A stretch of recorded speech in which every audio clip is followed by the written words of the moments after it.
Hello, my name is Benjamin Hart. I'm an American attorney and the Managing Director of Integrity Legal here in Bangkok, Thailand.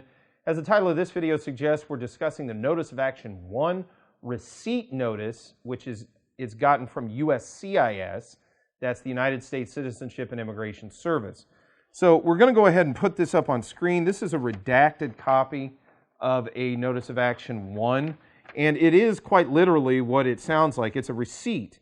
And it will have the notice date on it. It will have the receipt number on it. It will have the date it was received.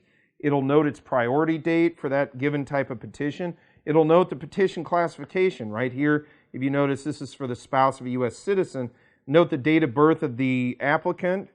And then down below, it'll note the name, date of birth, country of birth, and the classification. Again, I've redacted all of this so that we don't have anything on here that would provide any information about any confidential information. But long story short, yeah, it's just basically it's a receipt notice. Again, we'll put that back up there just so folks can get a good look at that. And that's just a receipt notice. It's Notice of Action 1. When you file a case, for example, for something like a K-1 visa, an I-130 in this case, this is a receipt notice for one of those. I-130 for a petition for an immigrant spouse visa.